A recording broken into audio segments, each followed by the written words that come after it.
no one can pull me out. I've always felt different from the others, I'm running away now. Fears are fading, won't stop bleeding.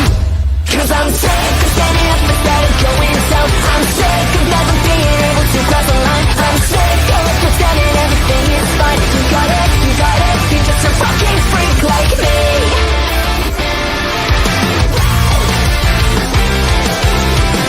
Burning inside, but I am alive. I'm not the one that you used to know. I've always hated to act like the others. I found my way to. Tears are fading, won't stop bleeding. Fears are fading. 'Cause I'm sick of standing up instead of going down. I'm sick of never being able to cross the line. I'm sick of pretending everything is fine. You got it, you took a fucking break like me.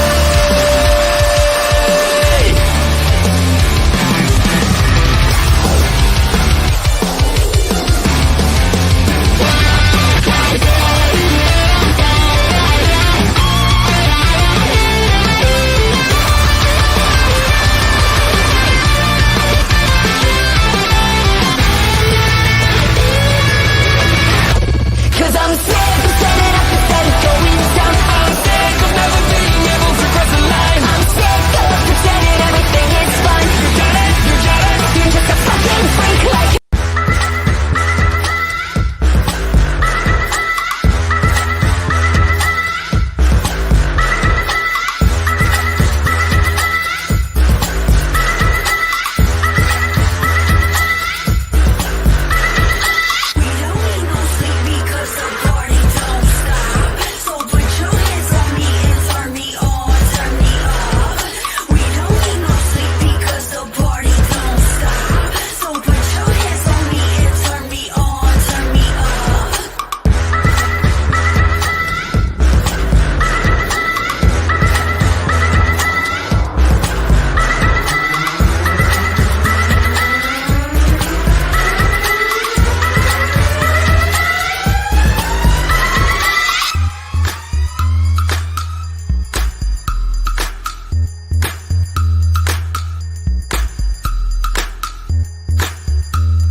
Hello there, party people. It's Thursday night, and guess what? We're heading into a brand new year. We're right on the cusp of it. 2022 is going to be in the distant past very, very soon, but we're going to party it out and talk all things 2022 with you guys here tonight. So get on in the chat and throw out your comments, your questions, anything you want. Grab your drink. Come party with the Video Bros. I'm Bobby Munson, and the man beside me, you know him. He's the man with the angelic voice. He's Papa Smokes.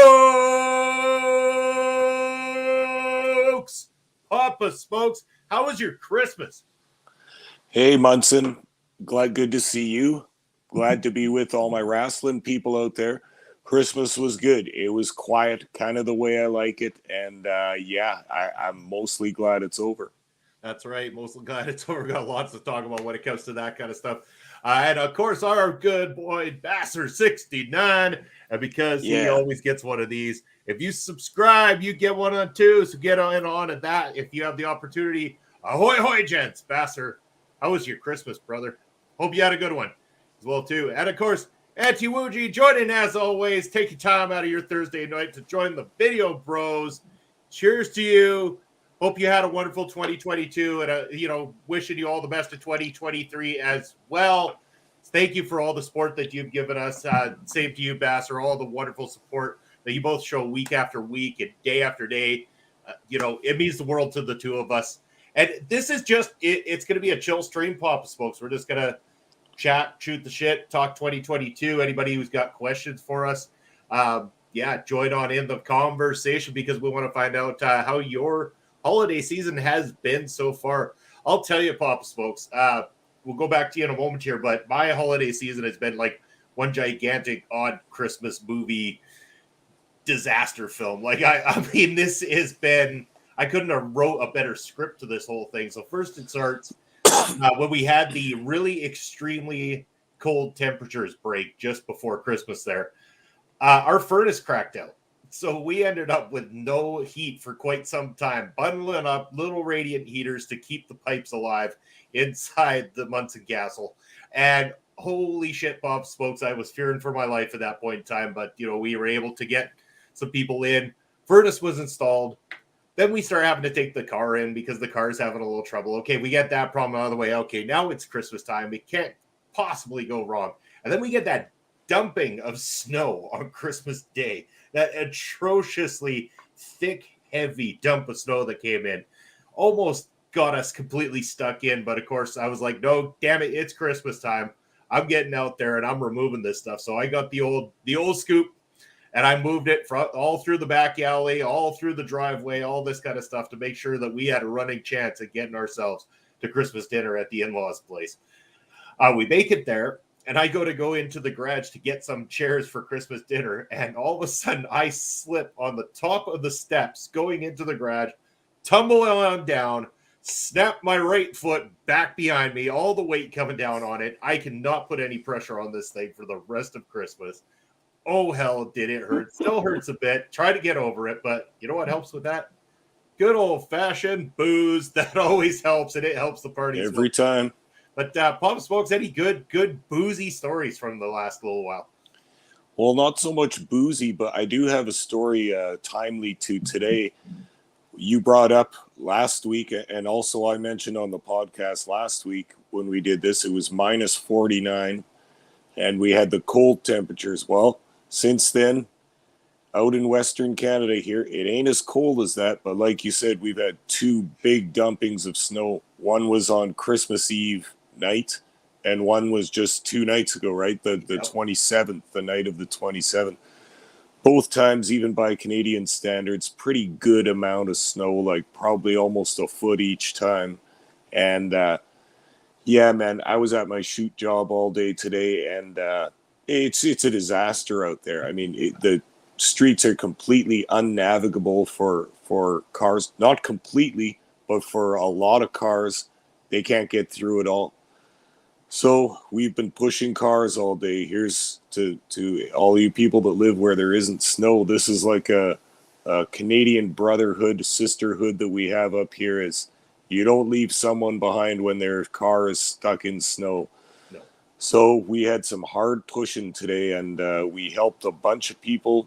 I think 4 people, one of them a big giant moving van or a big delivery truck. Try pushing that thing out.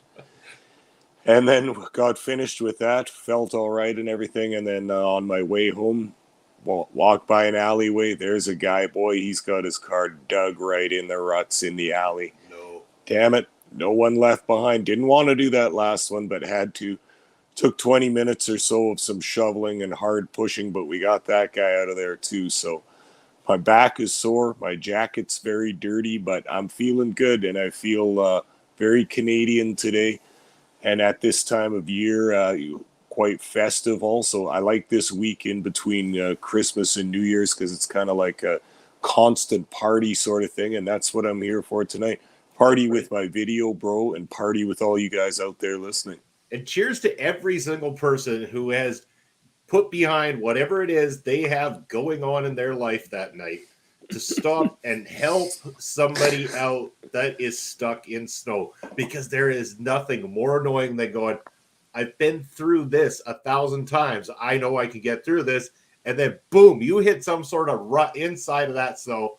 You're dug in deep, and there is nothing you can do, especially if you're driving by yourself. So kudos to everybody, especially to you, Papa Smokes, man, the master of the snow push here today. Yeah, Yeah, everyone was being good. You could see like lots of people stopped and were helping if they saw someone in need. It's a funny thing about being Canadian. It reminds me of that old joke too, the Canadian car chase, where there's the bank robbers and the cops, and they're both stuck in their cars. And first, the cops have to come and push the bank robbers out. Once they get them unstuck, the bank robbers come back, push the cops out. Now you can have a car chase. That's Canadian living for you right there. Couldn't hit it any better than that. But of course, like, the weather has not just been affecting us here in Western Canada. Again, we are very accustomed to these kind of things, as accustomed as a society can ever be. But there are parts of the world that aren't as accustomed to getting these levels of snows, winds, and the dropping in temperatures and stuff like that. And again, to all those people who are going through really tough times this holiday season because of the winter weather that has been, hitting all parts of the world, Papa Smokes. I just want to say, our heart goes out to those people, and hopefully you get through this and better on the other side.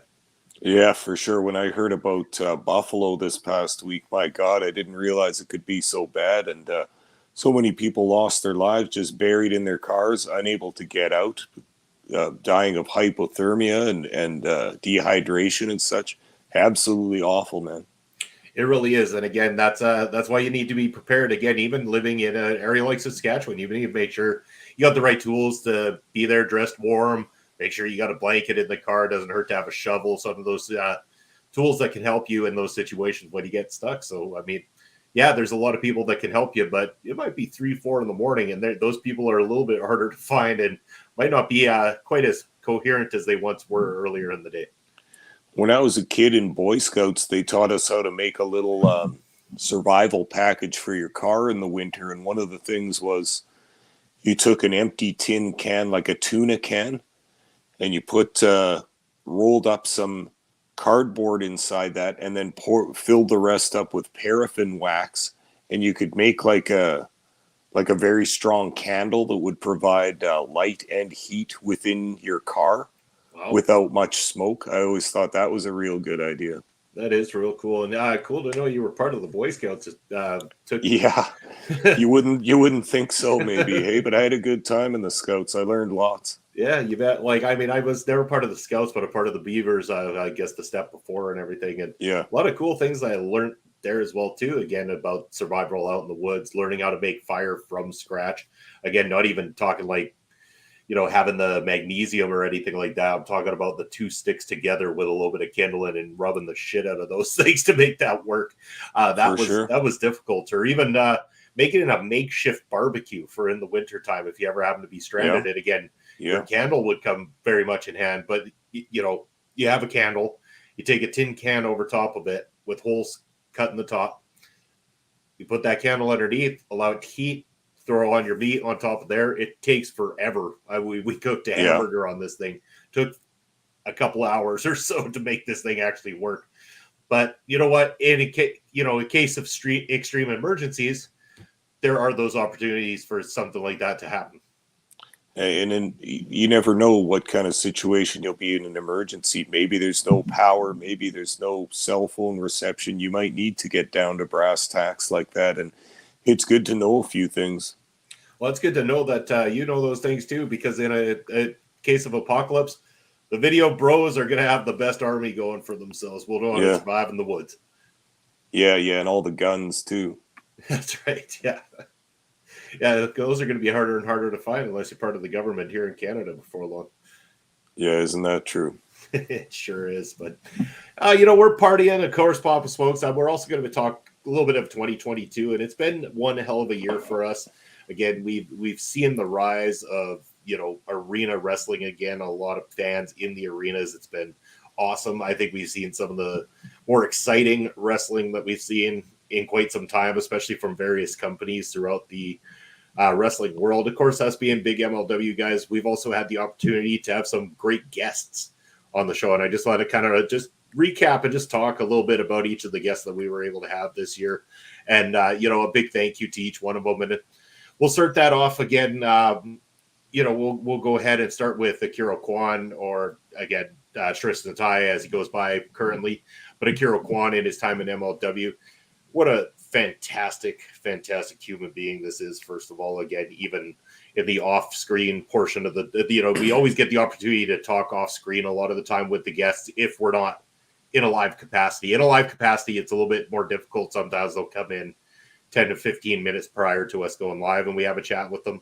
But, it was a fantastic opportunity to, get him on board, get him on there, and get to meet him. And we weren't sure what to expect when we interviewed Tristan, and dug deep as we could to find out as much about him as possible. But man, what a learning experience! What a great guy with a great head on his shoulder, great skill set inside the ring too. And it seems like his credibility on the independents is really on the rise. He seems to be on an uptick. Seems to be that people are taking notice of Tristan Tighe, and I'm wishing him all the best in 2023. I think he's going places. Well, of course, he made a fan for life out of me through that interview too. And like you said, I also didn't know what to expect from him as a guy, because you don't get to see much on MLW. He's just all business and all action or whatever. But that's definitely one of the favorite interviews I have that we've done, partially because such a young guy, but such a wisdom to him too, and he's got a balance to him that it set me at ease while we were talking to him. He's very intelligent and very relaxed, and I was also thinking about his words for weeks after that. I also listened to that interview a bunch of times afterwards because I really liked it, and I liked the way he was eloquent with his words and all that stuff, and he talked about the challenges in life and challenging yourself all the time. And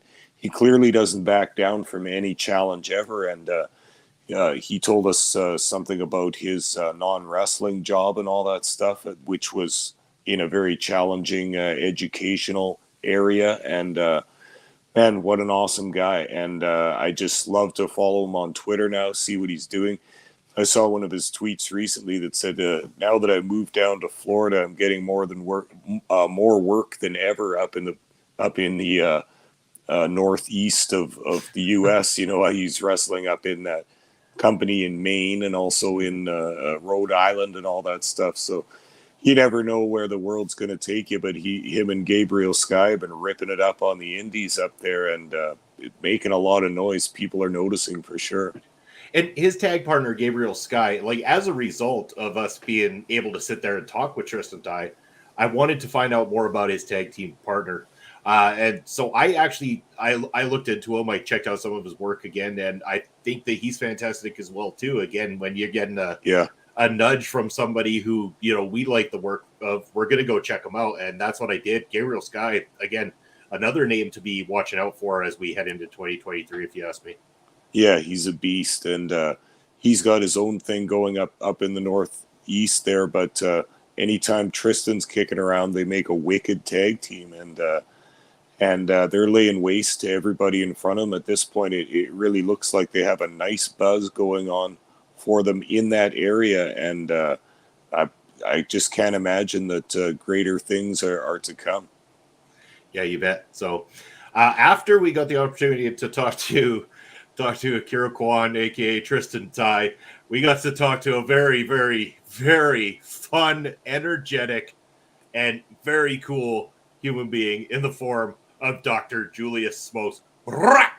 He was all energy that entire time. Man, that was a fun interview. Yeah, again, very against the grain of what we had done before. We had not had somebody this level of character, this, over the top, uniqueness to them and stuff like that. And he brings that energy. It was fun throughout the entire time, but it wasn't our typical type of interview. And I hold that dear to my heart in that sense too, because it changed the game for the two of us when doing some of our interviews. Yeah, I don't think that interview was typical by anybody's standards, never mind ours. I mean, I asked him a couple questions. He didn't answer them. I don't even think he thought about it. He was just talking and he was in character the whole time.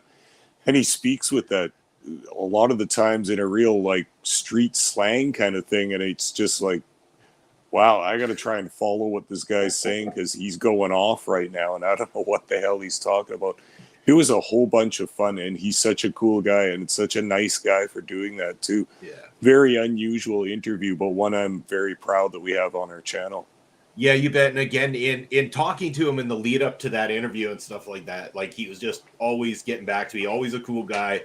You know, he's got nothing but positive, nice things to say. And he's just always sharing the love. So again, it was great to have the opportunity to speak to somebody who has been in this business for quite a long time as well, too. So for those of you that don't know, Dr. Julius Smokes is not new to the block. He's been around a couple of decades at least, and he had a lot of knowledge that he was able to bring to the table, especially in that interview, too. He's wild, and he's worked with, for people that aren't familiar with Julius Smokes, he's worked with people that including Homicide and a whole bunch of guys like that do some of the rougher edged matches down in Southern California there, and he's ripped up the indies down there and a few other areas as well. And we watched some of his old appearances, and there was that kind of documentary on him too. He is a complete character, and he lives it all the time. Just such an entertaining guy, Julius Smokes. Now, this is going to shift the narrative a little bit. We will get back to some of our other MLW interviews, but again, not all of our interviews this year have been 100% MLW. We've had the opportunity to speak to some people who work on the Prairie Pro Wrestling side. And again, I'm going to go to the interviews that we did with both our current and reigning, defending, and longest reigning Prairie Pro Wrestling champion, Sheik Akbar Shabazz, and also his opponent, who would be taking him on in that ladder match to crown the very first champion, Cannonball Kelly and Johnny Two Fingers. Now, again, two completely different interviews on every sense of the word. Sheiky Baby is straight business. He's down to the wire. This is what we're going to do. It's going to be a whole lot of hurt for my opponent. We get it. Cannonball Kelly and Johnny Two Fingers, you could get them there. But man, that energy, it is fucking difficult. I'll say it, fucking difficult to keep up to the energy of Cannonball Kelly and Johnny Two Fingers. I tried my hardest, but it's tough. Yeah, they're all over the place, those two. And kind of similar to what we talked about with Julius Smokes, is just they kind of march to the beat of their own drum. And for better or for worse, they're just flying through this life. And it was so nice of them to do that interview, but they weren't going to just sit down and answer questions or anything like that either. They're like a little two-man comedy team.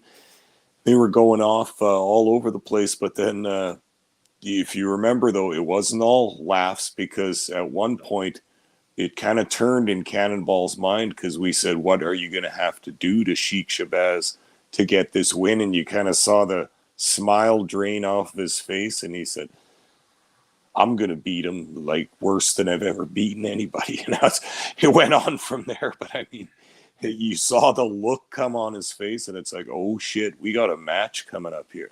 And we really did. Again, like, yeah, Sheiky was all business. Cannonball Kelly, that energy was there. But again, the seriousness definitely came out. He was all focused inside that ladder match. The two of them tore each other apart. They brutalized the hell out of one another. And we were left with a bloody mess by the end of the night. And Sheik Akbar Shabazz's reign has gone all through the rest of 2022. And what a reign it's been. He has had some fantastic title defenses so far, Papa Smokes, beating some of the absolute best talent that has been thrown at him thus far. I mean, again, he brags about the longest reigning Prairie Pro Wrestling champion in history, but he has every damn right to when he's racking up the W's at the moment.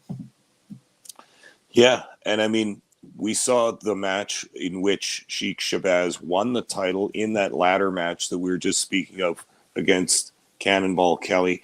Such an intensely close match. The number of 2 counts and near falls in that match was off the charts. Then Shabazz's first title defense was against Cannonball Kelly, who won the Battle Royal to get there. And then he's had another title defense against Colton Kelly since then, and that was a hard-hitting affair as well. Sheiky lucky to come out of that one with the title as well. But again, it just begs the question, who do we got on this roster that can step up to the Sheik and actually put the Sheik's shoulders down for the 3 count. It's starting to look a bit slimmer now that we've been through a couple of those top guys. Who's going to do it? Yeah, you bet. And again, we got Ed Fries joining us. Happy New Year, friends. Happy New Year to you as well, Ed. I believe, Ed, again, if I'm not mistaken, you guys are going live tomorrow night with the end of year awards party, awesomeness, fun show that you got going on there again, too. So that would be available here on our local establishment. Make sure to check out a fun-filled night with many other personalities that you see often here on our local establishment, bringing you the end of the year awards fun party. Sorry, Ed, I don't know if I caught the name, but again, fill me in, my man. But yeah, we're talking about the interviews that we had again, Papa Smokes, after that title match. And those two, we actually got to interview someone who hasn't had an opportunity in Prairie Pro Wrestling, but somebody who we did work alongside in HIW, somebody who made a return back to professional wrestling after a hip surgery. We're talking about the Lion Warrior, Bobby Sharp, and this was a fantastic time. This is a very, very knowledgeable man when it comes to pro wrestling. He has done a lot in this business and just a great dude, a great interview as well, too. Learned a lot in speaking with Bobby Sharp on this day. And still to this day, one of our better ranking videos, especially on the interview side, too. So again, not only did we enjoy it from our perspective, but it seems like some of the viewers enjoyed it quite a bit too, because this has been one of a great replayed interview that we had with the Lion Warrior. For sure. And Sharp has some fans around this neck of the woods, so to speak, Canada and Western Canada. But I like this interview partly because I just hadn't seen Bobby Sharp in so long. I missed him kind of. It's not like he's a close buddy of mine, but I used to enjoy his work for HIW Wrestling, where you and I first started doing commentary and working behind the scenes there. Got to know him a little bit, and then I never saw him for half a year before COVID, then all through COVID, and then not until we interviewed him this year. So I had been curious all this time as to what he was up to. I knew he was dealing with injury and recovery and all that stuff, but it was good to talk to the man himself and hear about his journey over the past couple of years. Just always keeping a positive attitude about his injury is what I took away from it. He just wasn't going to give up no matter what happened. Yeah, again, fantastic human being. And again, getting the opportunity to hear all about what he went through, the surgery, what happened to get him to that point and stuff too, like the details of all the hardship that he went through and all that pain he would have gone through. And, while he's out there in the ring performing for people, just something else to behold. That entire interview, again, available on the Video Bros Network. So check it out if you have the opportunity. After that, again, I know we'll get back to the MLW stuff here, Pop Smokes, but I got to bring up the debut of a new show for the two of us, a show that we've been playing on Prairie Pro Wrestling.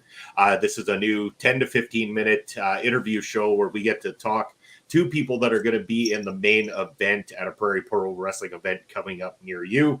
Again, the next one for Prairie Pro Wrestling will be February the 18th, 2023, the very first Prairie Pro Wrestling show of the new year. So again, make sure that you bring the fun, PPW Nation, because again, we want to see you guys. It's going to be a long time since we've seen you, so the energy levels need to be higher than they've ever been before. But yeah, looking forward to that, of course, Pop Smokes. But we debuted the Bro Show.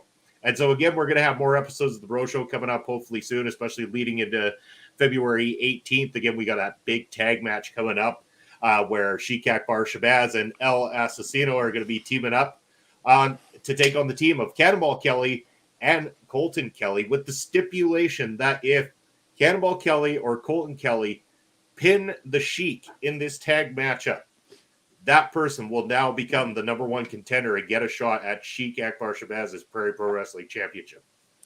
Boy, Sheiky isn't going to like that one, hey, but it's happening next time. And exciting for PPW to get into some tag team matches, too. We've concentrated pretty much solely on singles matches, but, just treading out into the world of tag team wrestling. This is really fun, but not only just a fun tag team match, but look at the stakes in this. There's a title shot at stake here with both possible recipients of it having been already defeated, and both, I think, feeling like they were cheated out of their opportunity to take that PPW title from Sheik Akbar Shabazz. So we're going to see some real heat in this match, not to mention what's going on between El Asesino and Colton Kelly. I mean, Asesino's jumped Kelly the last couple of shows with a chair, slamming that chair across his back, choking him with the chair. Some really violent shots going on there. And I don't think the bearded one, Colton Kelly, is going to take that very lightly. We got like a box of TNT that just has a match thrown in it. That's what this card is going to be in February. Yeah, and there's two of the guys in that matchup we haven't interviewed on the Bro Show, but two that we have had the opportunity, and we'll talk about Colton Kelly first. The very first episode of the Bro Show, Colton Kelly joining us because he had that match coming up against Sheik Akbar Shabazz for the championship. Man, Colton Kelly was all kinds of fired up. This is a really good dude that come in. He excites the fans. They immediately connect with the PPW Nation. Love the shit out of Colton Kelly. He comes out there. He starts racking up some W's. He's put into this title matchup. And again, he comes in like a ball of fire on the first episode of the Bro Show, telling us all about what's going to go down, the way he's going to go at Sheik. And everything he said, he brought to the table that night, Papa Smokes. He was robbed in many people's eyes of the Prairie Pro Wrestling Championship. Depends on what side of the fence you like to sit on. But that being said, Colton Kelly was that damn close to dethroning the champ that night. He was so close, and I still think of him as kind of a newcomer to Prairie Pro Wrestling, but it has been a number of months and a number of events that he's been at now. He was a hit with the fans right off the bat, and I can kind of see why. He's a big, strong guy. He looks like a wrestler. He's got a good beard and some long hair, and he brings that energy to the ring. You know, some guys will just come out and walk to the ring and leave it to the fans to cheer. But this guy comes out and he brings them with him. He carries their energy on his back and gives it back to them, and they give it back to him. It's exciting when guys connect with the crowd like that. And I also have to tip my hat to our fans as well, who are very accepting and very awesome about all the wrestlers that come through. They'll give them a chance. They'll get into it, and they haven't been wrong yet. Everybody's gotten over to a large degree. We've noticed that recently also with a couple of the newcomers, particularly the Rhinestone Cowboy. I mean, I have that song in my head sometimes now because he comes out with that little two-step dance in his pink leather suit and his rhinestones. I don't know what it is, but it's really something, and the fans like it. It connects with them, and he Steven seems like a real cool guy to me. We've worked with him in the past, not since he's been a wrestler, but before that, and know him just a little bit at least from that. But you can see that now that he's an in-ring performer, he's really spreading his wings. Yeah, you bet. Again, him and Son are Irish making their debuts on the exact same night there for Prairie Pro Wrestling, and instantly both clicking with the crowd. Rhinestone Cowboy, clearly a heel wrestler, but again, the PPW Nation, I don't think PPW Nation really give a shit. When they like someone, like someone. And again, when he comes out at the last show and all of a sudden the song hits and everybody popped. That's the thing. We had a ton of new people there, and they popped. They love Stephen Crow. He is connected very, very well with the PPW Nation. And they like the song, too. I really think that helps. There was as many people singing that as singing Jericho's song every Wednesday. They know all the words, and they sing the whole damn thing. And I'm sure you can hear it up on Broadway, downtown. It's just... Our fans are crazy loud, and that singing was just awesome. It really was. But, there's a man who gets very, very, very irritated by the PPW Nation. Everything they do, everything they say just adds fuel to the fire of one El Asesino. And we had the opportunity. Yes, it was my opportunity, as he so welcomely said to me, to talk to El Asesino on episode 2 of the Bro Show.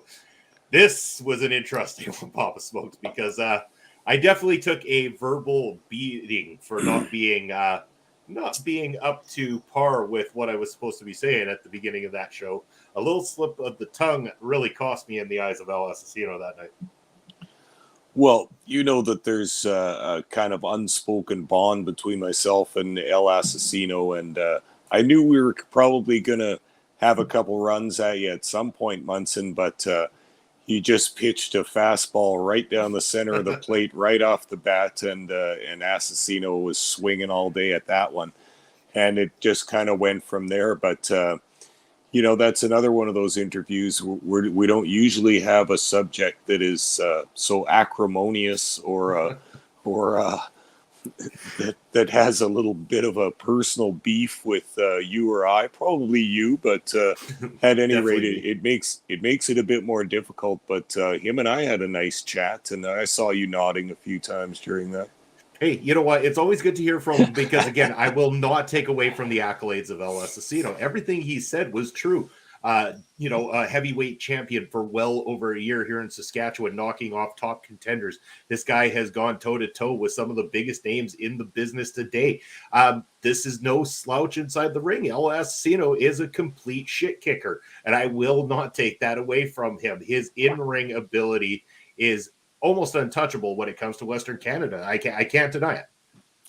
Yeah, and I mean, look at this guy's past too. He's a 20-year veteran. His first tour and his first matches were on one of those ice road circuits way up north. They did the villages in the Arctic Circle and all that. There's a few people around here who have done that. I think some guys just did it right recently, including Mitch Clark. Yeah.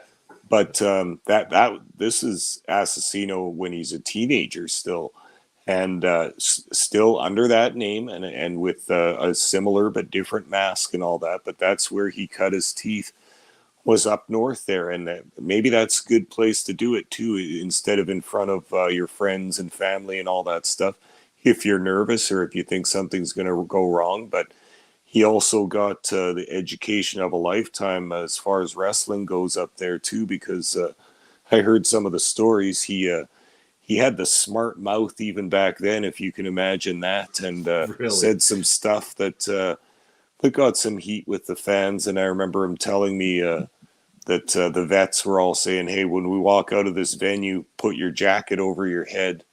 And he said, "Why? It's not that cold tonight." And it's so that because the fans are all spitting on them real bad, right? That's why you put your jacket over your head. Yeah, and check this out. Anthony Wuji coming in with the documentary. Called Wrestling the North, and I think you can just YouTube it. So again, if you're looking for something to do, then check out Wrestling in the North on YouTube. Anthony Wuji, cheers to you for bringing that in. That is the kind of information we love to have here, especially on a live edition of Ring Respect Radio. I take it you've definitely seen the documentary. Yeah. I was going to bring it up too, but it was just found recently that I guess it's been on YouTube all this time. I don't know where it showed first, possibly for some kind of local news channel, but yeah, it's on there now if you want to see Lil Assassino in the early days. And Crash Crimson too. Yeah, there you go. Again, a couple of PPW names right there. And again, we're now ushering in a new age of talent here in Saskatchewan. Again, a lot of which have cut their teeth elsewhere. And again, you talked about Mitch Clark, who's done work with PPW, having done that North trip as well too. It's just been excitement all year round. Again, PPW has been doing phenomenal numbers. The fans seem to be loving what's going on over there. I'm excited for what we're going to see in February here, Papa Smokes. Again, there's that tag match, but what else are we going to see? We've seen the rise of Bharat Karani. We've seen Bucky McGraw continue that path of re-education and picking up the W's there. Like this, it's unthinkable what could go down at the next PPW show. Very much looking forward to it. Yeah, and with a big tag team main event like that, then we're going to have some preliminary matches before that. And I just hope to see my favorites and a lot of the crowd favorites, not to leave anybody out, but such guys as Phil Deadly, who always brings the house down. What a great guy. And there's another interview he did. Unfortunately, I wasn't there for that one, but that's a really, really good interview to listen to on the Video Bros Network. And like you said, Bucky McGraw and Tony Novak and all the good guys we have that fill up that card with good action and everything. Some local guys, and then I get excited about some of the guys. when I say guys, I mean guys and girls, but we haven't had our girl Zoe Sager come in quite some time, but she's busy out on the West Coast. But I like a bunch of our Alberta talent, and one thing I was excited about in Seasons Beatings earlier this month was the return of Michael Richard Blaze. Yeah, again, that one popped the PPW Nation huge. They weren't expecting it. Again, Blaze, I believe the last time that we saw him on a PPW show, he was, eating a loss to El Asesino. In fact, that was the last time we saw him at any capacity. And again, he came back out teaming with his brother Stephen Crow against Son of Irish. And geez, I'm drawing a blank here. Jack Pride. There we go. My apologies. Jack Pride, who has really established himself well with the PPW Nation and cut his teeth here in Saskatchewan. What a tag match. Again, and everybody talking about it. Everybody excited to see Richard Blaze back as well, too. He always manages to click with this Saskatoon crowd. They love the hell out of this dude. For sure. And we were talking about potential competitors for the PPW title and Sheik Akbar Shabazz. What about Michael Richard Blaze? That guy's been in the main event spot for PPW once before in the past and was fully committed to being in the title hunt. So what about him? He looks like he might be doing a little bit of tag team work for the next bit, but never look past him. He could win that championship in a heartbeat if he put his mind to it. Yeah, he really could. Again, great competitor, and it was great to see him back. The fans loving it. Again, another thing that happened with PPW, and we'll end on this one because, again, this is something we're going to talk more in depth in on a future episode of Ring Respect Radio in 2023. Again, we had an appearance from Advanced Nevada, again, promoting his book, Uncontrolled Chaos, which you can find at just about anywhere. Definitely check it out on Amazon. We were fortunate enough to be able to buy a copy from the man himself with a personal inscription. What a cool dude. I mean, I had a good conversation with him. And again, I kind of told him what we do, our involvement and stuff like that. Again, inside my book, I believe it's Bobby Munson. Thank you for everything you do to keep Canadian wrestling going. Your friend Vance Nevada, like just a cool inscription and a cool thank you for what we do. Again, I don't always look for that accolade, but it's cool when somebody says it. It really definitely means something, especially coming from a guy like Vance as well too. And what a cool book. I can't wait to discuss this encyclopedia of Canadian wrestling coming up in 2023. Yeah. We can talk about this as a little bit of a sneak peek at our future episode, but I know you and I are both working our way through that book right now, and it's some heavy slog. And like you say, it's more of an encyclopedia than a narrative type book. There's no story to follow really, unless you try and connect all the dots in your mind, kind of thing. But it's all the information you really need to know. That's not all that in depth, but it's what you need to know if you need to look something up about Canadian wrestling. It goes through all the territories basically by province, which is how they were run here from British Columbia all the way across to the Maritimes, and talks in depth about those. I mean, a couple of those chapters are pretty long on Montreal and Toronto because they're such huge wrestling cities. They had multiple promotions running on multiple nights every week with lots of big star power coming in, and Toronto always having that close relationship with the WWF helped that a lot. And I'm sure you've gotten to the part where reading about some of those cards in Maple Leaf Gardens, they were sold out for years consecutively, with such stars as the Sheik and such and Andre the Giant and other local Canadian wrestlers such as Whipper Billy Watson and Edouard Carpentier and the Vachon brothers and all that. So what a hotbed that was.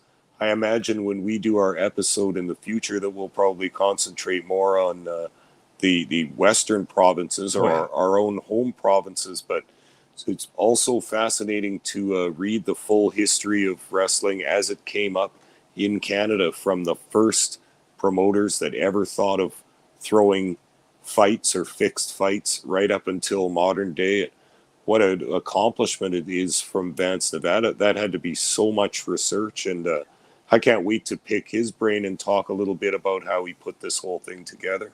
Yeah, me as well too. Again, like you and I have talked about it before, we do our best to try to take some of our spare time and learn as much as we can about the history of professional wrestling from the start throughout the decades. Some of these books are very, very helpful again in doing that. And there's different documents out there, different videos and stuff like that. We're looking into another episode for shortly in 2023 here again about a very classic name in the professional wrestling business. Looking forward to doing that and been doing some research into them already, Papa Spokes. But yeah, it's again, we kind of go down that same path. I think that, Vance does with this book, that the two of us, we want to learn as much as possible. We don't try to say that we are definitely historians or anything like that. We would like to be, and we would like to be able to, learn as much as we can, to share as much as we can, maybe put something together of our own one of these days. But yeah, there's just a wealth of knowledge that Vance helps you with. He combines a lot of stuff that is out there into this encyclopedia, and again talks about some experience. Like he had a very strong involvement, especially in the Western provinces, which is going to be great if we can get him to join us on the show to be able to pick his brain about time within Saskatchewan, Alberta, Manitoba, those times of the Western towns, because a lot of people don't realize with the geography and the stuff like that, there is some long distance drive, especially in the prairies, to get from one city to the next when you're being booked, especially on a short tour. Yeah, that's just it. The geography makes some problems that don't exist in some areas, and smaller states and stuff like that. There might be 4, 5, 6, 7 promotions that you could work for within a 2 or 3 hour drive. That's not the case out here. It might be down east in Toronto, Hamilton, that kind of area. There's certainly more work, but out here it's pretty sparse, man. And some of those wrestlers that we book that drive 5, 6 hours to come here and do a show and then drive right back afterwards, that's real love of the game. Like that's a commitment on a level that's just outstanding, because the only way for those young wrestlers to really advance and get better is to do more live shows, have matches against different opponents that they've never fought, learn how to set up a match, learn how to talk to other wrestlers, how to plan out your spots, how to plan out your matches, deal with different promoters and different bookers, and just get your feet wet in the business. And that's what a lot of those talents that we use from Alberta were doing at first. Now some of them are more veterans, but they love coming here, and I love hosting them for PPW. They get a hot crowd, and it's a different crowd than they're used to. They're not in front of their friends and families. They can let their hair down a little bit.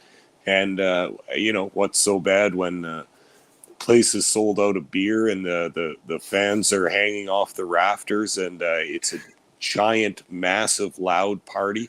All those wrestlers I've talked to after the shows have been kind of like, whoa, this is great. Like, I'd love to come back here more. Yeah, and again, I thought they were going to, riot inside the building at the Seasons Beating show in December.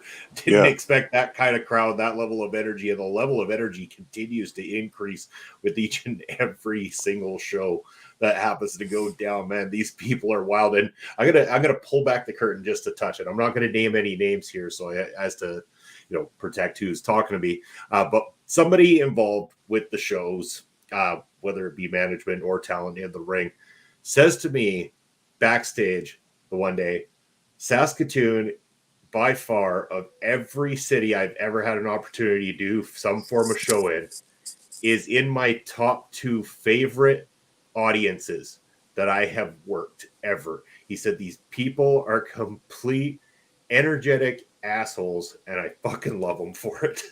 Yeah, that sounds like something a wrestler would say for sure. And I've felt the same sentiment from a number of wrestlers. And because I've gone to independent shows that have been sparsely attended with a cold crowd, and it's in a, some sweaty, yawning, open gymnasium with like 3 rows of seats in it, and to see those wrestlers come out energetic, trying to have a good match, trying to be positive, and the crowd is dead and it's quiet, and they're doing spots, and all you can hear is the squeaking of the ropes and their feet on the mat, and it's kind of like, oh man, like we got to get something going in this crowd. Like, we're not giving them any energy, and they can't give any back to us. So again, we have a few fans, and they know who they are if they're listening to this too. We have a handful that will always get it started, if not that it's ever cold in our crowds, but they will keep it going, and they've got the jokes that everybody likes, and they have the chants, and it always just takes someone to start the party kind of thing. And the party is started at PPW shows. They don't need any nudging after this. They're ready to go every time. And damn, I have a good time at those shows doing the video bro work, and just getting a chance to visit with and talk to some fans at the halftime and afterwards is just great fun to me, the whole wrestling community. Well, let's not deny it. Our boy Basser is the energy setter inside the room when it comes to a PPW show. Ryan, you are entertainment personified and helped to energize that PPW Nation. Again, missed out on the last show, but your energy was still felt. I think that Basser has left his mark so much on the PPW Nation at this point that even without him there, his legacy lives on, because everybody was off their rocker at the last show. They were shaking the barricade. They wanted more fights. They were not done. This thing was already into overtime, Pop Smokes, and these people were still ready to party. That is the type of people I want to hang out with. Absolutely. And every week when I give a shout out to my wrestling people, that's a bunch of them that I'm talking about right there, because it's one thing to sit in your home and watch wrestling on TV as a TV show every week, but it's another thing to be a wrestling fan that goes out to the local show, even though they don't have the superstars that are on the TV, and they don't have the production value, and they don't have this and that and the other thing, but still goes out to support and enjoy and get a laugh and have a couple of beers or a White Claw, whatever your deal is. But we certainly sell lots of those. And to come out and witness, I don't want to sound like one of these douchebags that talks about wrestling these days, but the art of it, the way they put it together, it is just a little bit, looks live, just a little bit like a stage play, kind of in the way that the action goes on in the ring. Of course, it's an athletic contest also, but the way it's done, it's so good. And I also think to go to wrestling live, you need to sit up close. And thankfully, our venue is very good for that, set up perfectly.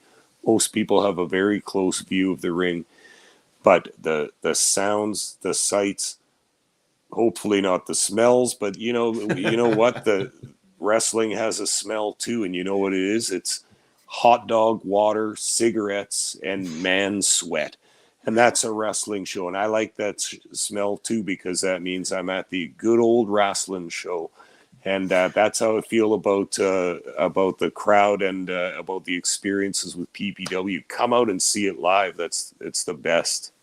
And you know what? We do sell a lot of those, but that's because we have awesome people like Auntie Wuji rocking and rolling over there, serving that up to the PPW Nation. And again, that's why they continue to come back for more, because we have the best of the best helping us out and make that a cologne scent. No, you know what? The kind of smells that Papa Smokes and I are exposed to down at ringside, that is no cologne that anybody wants to be a part of. I mean, again, I have even had so much as I believe it was the time when one certain Mike McSugar was a little bit de-pantsed by Cannonball Kelly, and a few slaps across that bare ass of Mike McSugar, and my nice little shirt that I was wearing that night, Pop Smokes, was defiled by Cannonball Kelly as he wiped himself clean on that evening.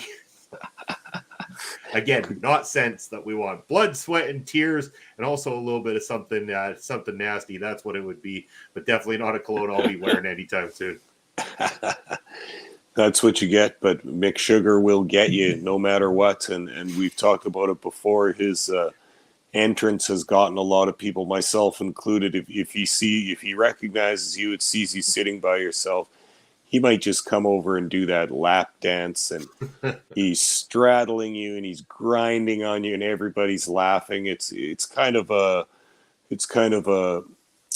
one of those things you just have to go through as a fan.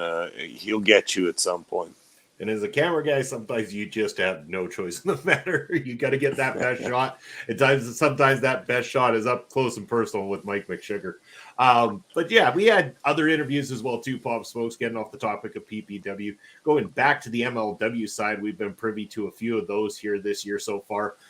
First of all, Lance Anawahi. Now this was when I would say, again, we were starting to get names, but this was somebody that had that legacy. Again, him himself, not the massive stardom name that some of his, ancestors, current cousins are, but again, somebody who's getting his teeth cut in the business right now, working on the MLW side, and that family legacy. It was just cool to be able to talk to somebody within a family that has given so much to professional wrestling. And man, Lance was a very, very, very cool interview. I was nervous going into that one big time because I did not want to do wrong by him. Yeah, me too, because I didn't know how much attention he's got from the media. I mean, some of the guys we've interviewed have obviously done podcasts and interviews before, but some of them not too many. Lance was a guy I was wondering if he's done a whole bunch of them, but I'm not sure. I don't think so. He felt quite comfortable with our small little interview style there, and we were quite polite and everything. And he was a super nice guy. Again, kind of different than I expected. I'm not really sure what I expected, but he seems like such a cool, mellow Southern guy. He's got the bit of the Southern U.S. accent, whatever it is, Texas or something like that, and. Very cool guy, and very humble and hardworking and stuff. And right off the bat, when we talked to him, we of course had to bring up his time in WWE, and he said, "Yeah, I would like to get back there for some good paydays if I could, but I made the choice. I signed with MLW for 2 years, and that's it. I'm settled with that. I'm gonna improve my look. I'm going to improve my in-ring skills, my promo skills, all that stuff, and we'll see what happens after 2 years." But I like that he was settled with that.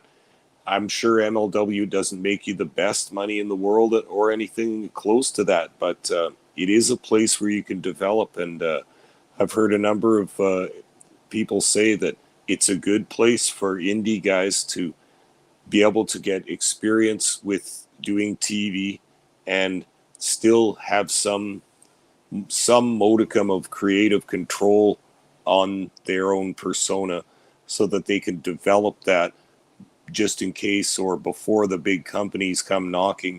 You can have all your ducks lined up in a row. Maybe similar to Maxwell Jacob Friedman. He was doing good work on MLW, and then got the call up to go to a bigger league, and that's exactly what he did. But he got lots of time to practice doing TV segments, doing promos, and doing matches in front of cameras and decent-sized crowds. That kind of experience is invaluable. Yeah, it truly is. And we got two more guys that we interviewed here at Papa Smokes, and I don't want to talk about them in the order that we interviewed them because, again, one of them I just want to go on about this dude's energy. And actually, no, sorry, we had three more. My apologies. We'll get to that in a minute. But in terms of wrestlers, we got two more to talk about. Let's talk about Mr. Thomas first. Again, second member of the Beaumaye Fight Club. Didn't know what to expect because, again, we had sparingly seen Mr. Thomas talk on an MLW show. We had seen some of his work teaming up with Alex Kane. We had seen him, pulverize guys, especially at ringside here. This is a big dude. I didn't know what to expect with him because, again, even researching to find out much about Mr. Thomas, there was stuff out there. Don't get me wrong, but not a ton. I couldn't dig up a lot of stuff on this guy. But man, what an awesome dude. We had a lot of fun talking to Mr. Thomas. Great guy. And again, if we have the opportunity to ever have him stroll into Saskatoon, we'll throw some video bro money at him. Get him to stroll into a PPW show. Make sure that we got a whole table lined up full of ginger and tequila as we rock the ginger and tequila. And again, big supporter of the medical marijuana. He's got to get his ass up to Canada again. He can get involved with all sorts of marijuana shops that we got around here. And again, it would just be cool to hang out with Mr. Thomas if he were up here hanging out with the Video Bros. So cool. And he's such a personable guy right off the bat. Like you say, we usually chat with the guest for a few minutes beforehand. He came into that chat room like what we're in right now, just talking and joking, and he's got a huge personality. He's such a nice guy and such a funny guy. And I think that's why both you and I have kind of just been batting around the idea, like, wouldn't it be cool if he came here? Like, you know, there's some other wrestlers we've interviewed that I can't really see them coming here, but Mr. Thomas was one. I'd love to host him here. I think he'd like it too. I think we could have some fun with him. I think he'd like meeting the boys in our locker room and all that stuff too. But a totally cool dude. And just talking about some of these past interviews, I want to talk to them again. So I hope we get the chance to do part 2 with some of these guys, because that'd definitely be one I'd love to see what he's up to. Yeah, you bet. Again, if any of them are tuning into this episode, whether it be the replay version of the episode or you're watching currently on the stream, which, you know, that would be cool. But yeah, if they're listening in, checking this out, anytime, we would love to hang out with you guys. And anybody that ever wants to be a part of the Video Bros, whether it be Ring Respect Radio or possibly Fusion, you can get in on this. We like to party, hang out. And again, cheers to every single one of you that have been following along. Reach out to us. We want to have you join us on screen at any point in time. Again, I know our good friend Chris Parrish had mentioned that if he is able to make it, would love to join and say hello. So again, I'm hoping that he gets home in time to be able to join us before the stream's over. But we're hanging out with you guys for a little while longer, because again, we had another couple of interviews to talk about and a few things. But before we talk about those interviews, again, we got a sponsor here on our local establishment. That sponsor is Rogue Energy. You'll see right below Pop Smokes there, Rogue Energy QR scanner that you can check out. That QR scanner is going to take you right to rogueenergy.com. Rogue Energy is an alternative to the everyday average. Sorry. Rogue Energy coming up on my throat.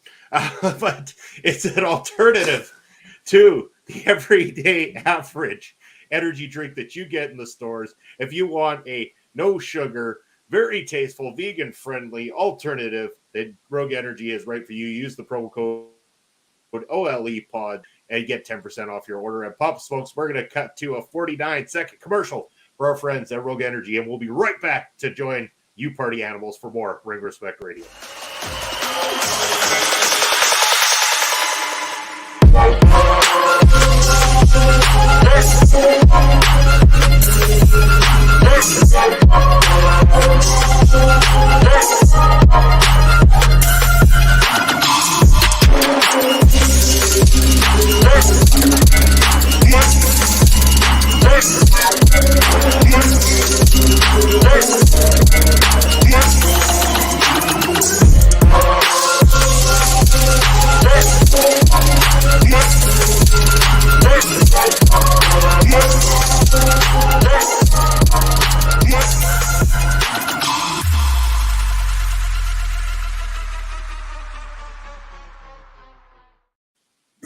And we are back from commercial break. That is our good friends at RogueEnergy.com.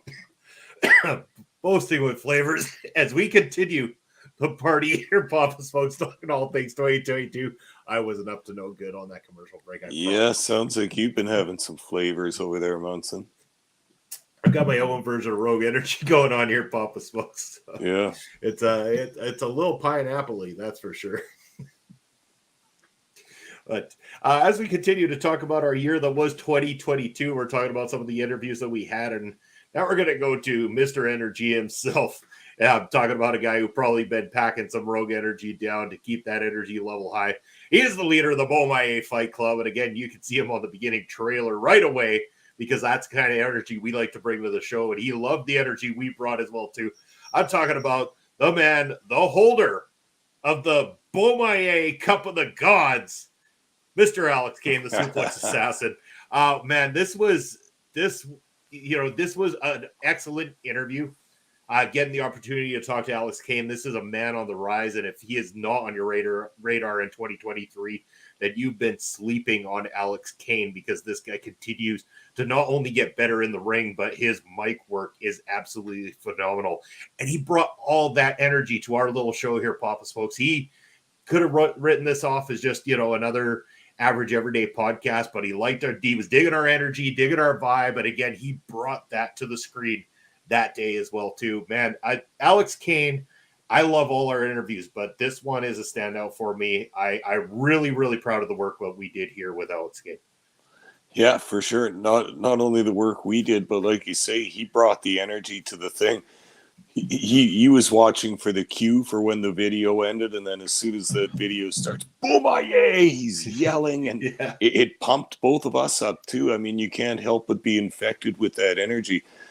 I had been nervous a little bit about that interview too, and when he did that, it was like, okay, good, we're gonna have a good time here. This is so fun.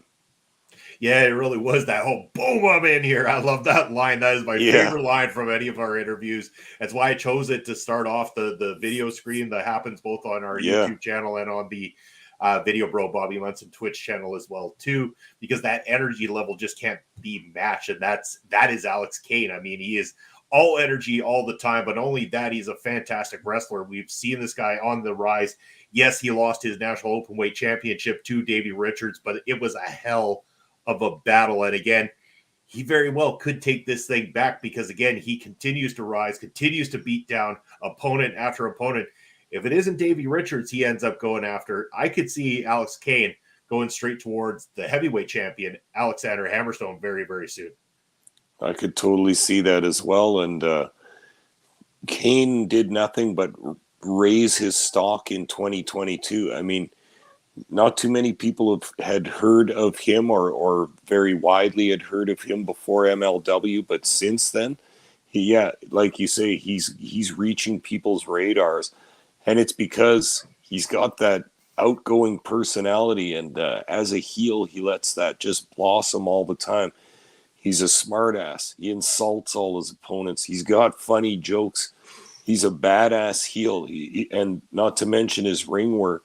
Who doesn't like a series of suplexes that are just tossing a man into bits of human flesh all around the ring? I mean, there's everything to like and nothing to dislike with Alex Kane, really, unless you dislike his heel tactics, which, of course, you have to a little bit. But this guy's so skilled, and once we did that interview with him, such a good wrestling dude that I feel blessed that we've had such great luck with our interviews. All the guys have been so nice.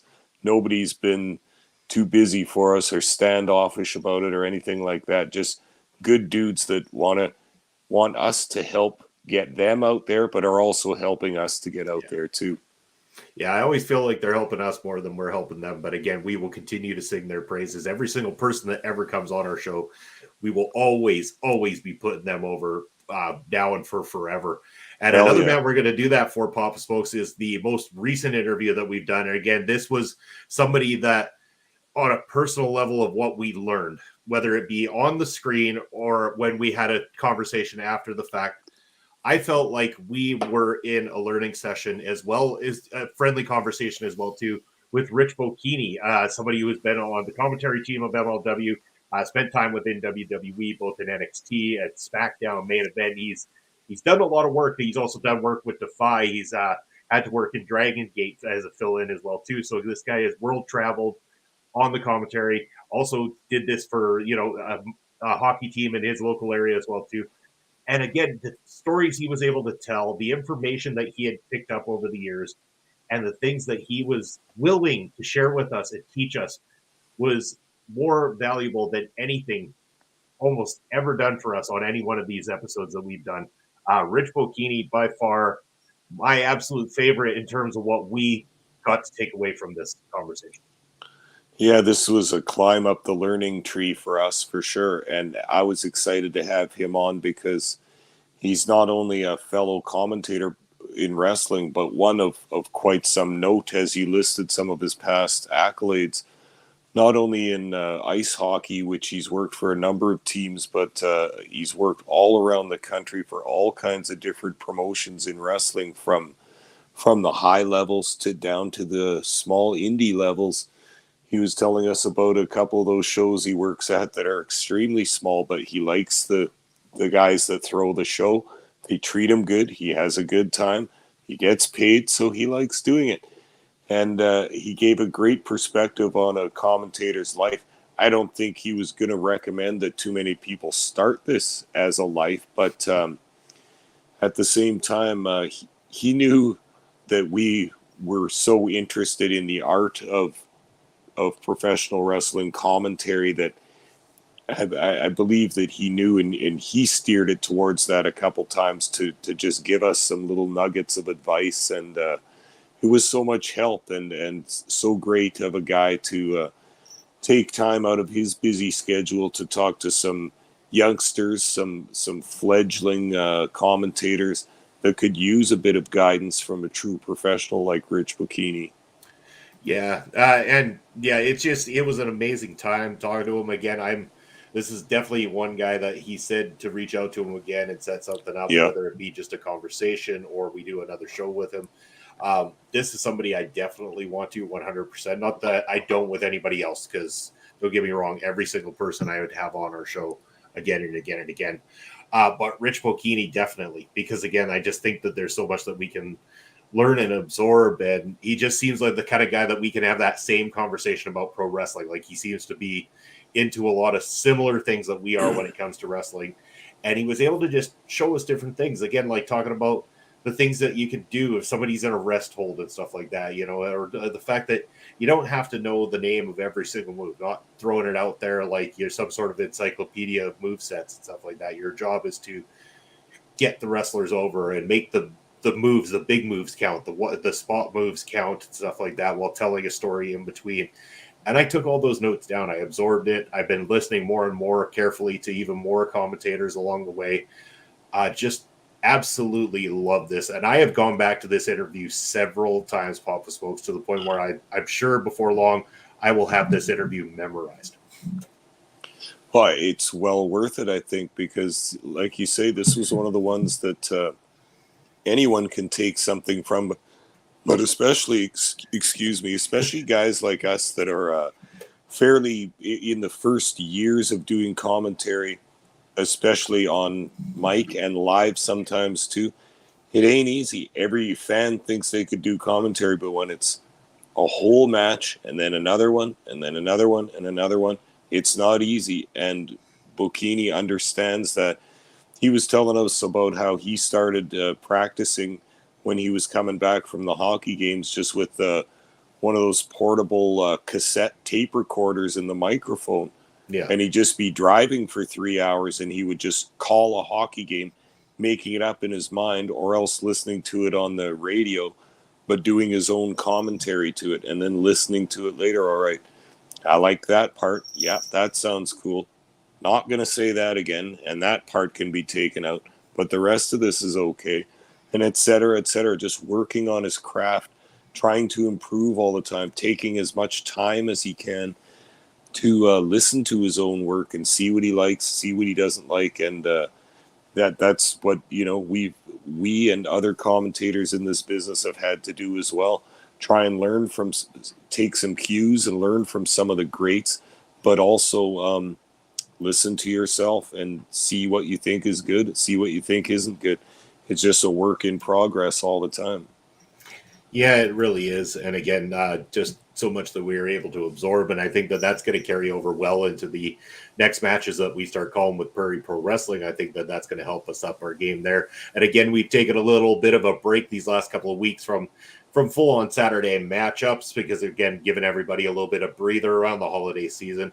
But we will be returning in full capacity back to the Saturday afternoon matchups on Prairie Pro Wrestling here just shortly after the holiday. So stay tuned so you can hear well, first of all, stay tuned so you can watch the incredible wrestling action, because that's what we're there for first and foremost. But again, if you like what Papa Smokes and I bring to the table, again, make sure to check it out, because we are the commentary team behind the show there. And yeah, looking forward to getting back into that as well, Papa Smokes. It should be one hell of a time. Let's talk a little bit about, because I think we got quite a bit of time here still. Let's talk about 2022 outside of, MLW, outside of all that kind of stuff, about some people who have had really a very successful year in some ways, maybe not in every company, but they definitely have been successful in terms of like getting seen, getting noticed. MJF, we'll start with him. Maxwell Jacob Friedman. Again, this guy, again, we go back to MLW. We've seen this guy on the rise there. Goes over to AEW, gets that call up.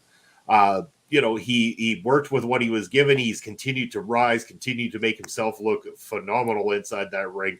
And finally, it paid off for him here in 2022, finally winning the AEW championship. And I got to say, this is the most interested I've been in the AEW championship picture possibly ever. I'm not going to lie. Oh, yeah. I'm always that invested in the AEW side.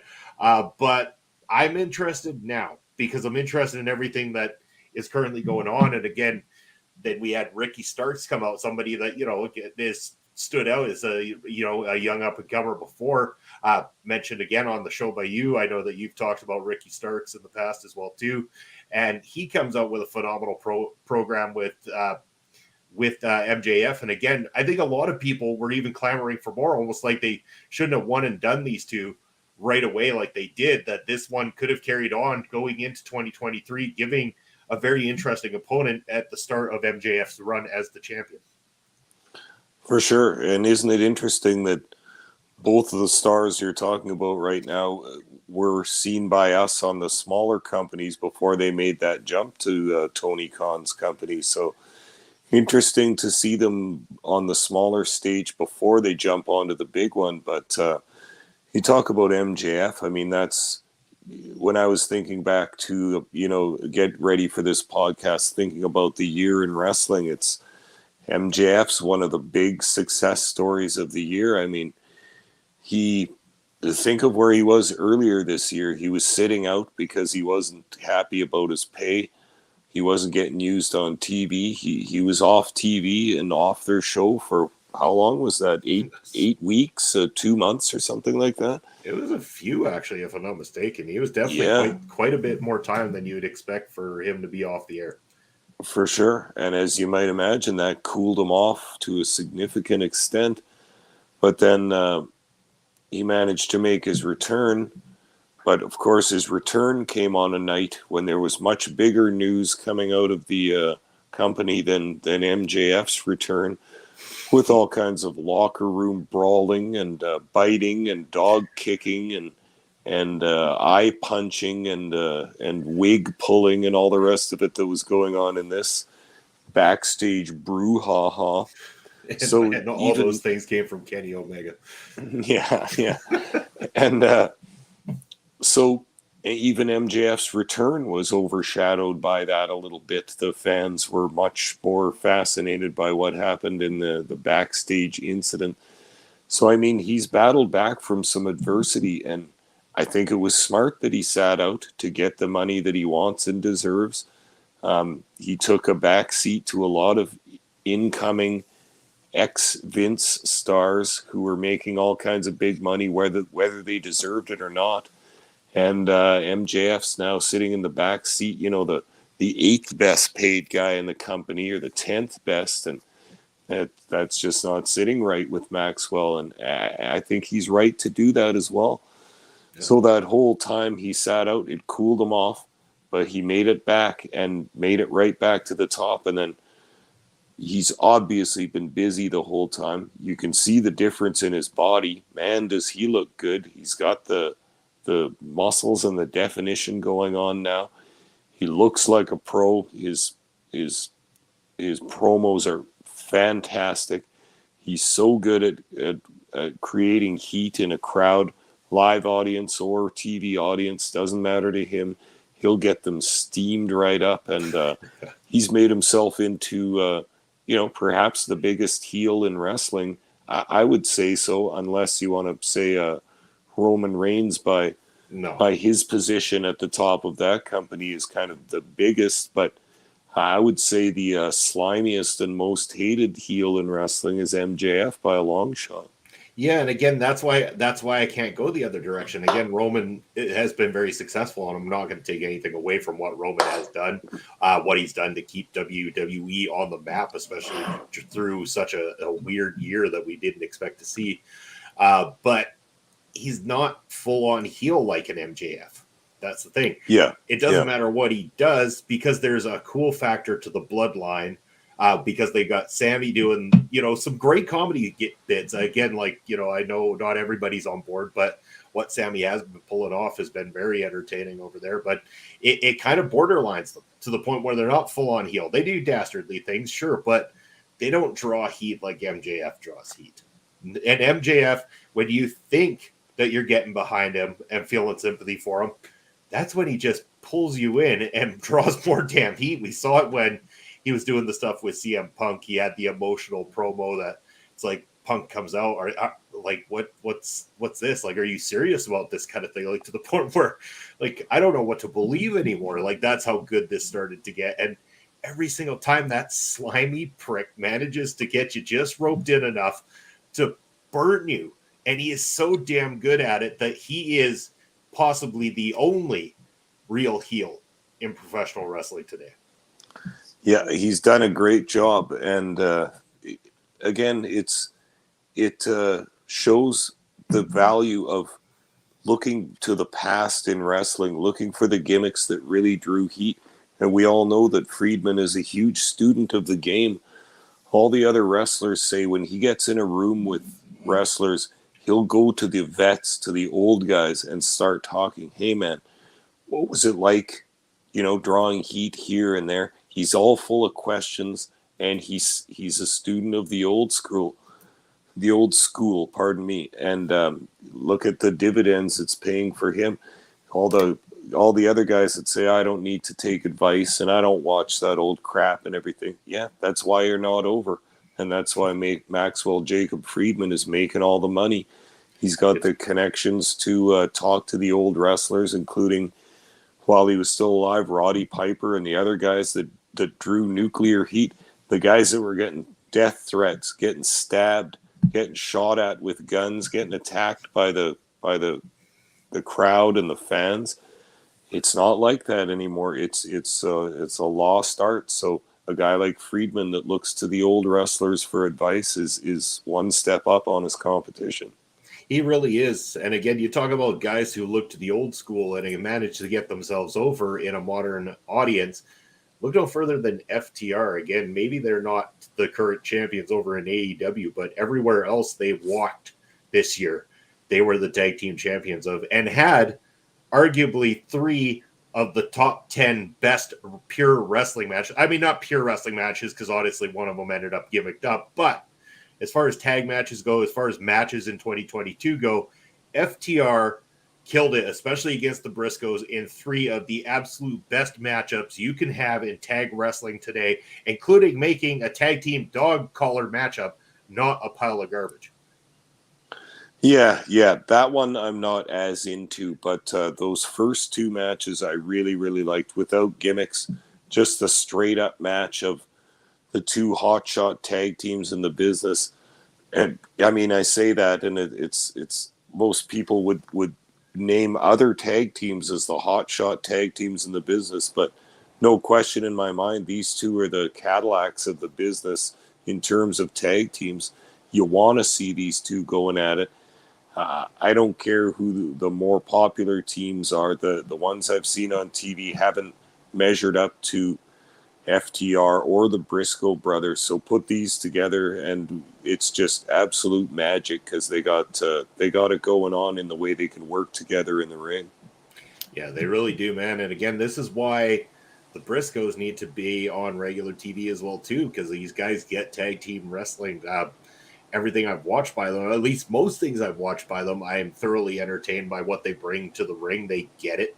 They understand what it is to be a wrestler, what it is to be a tough guy.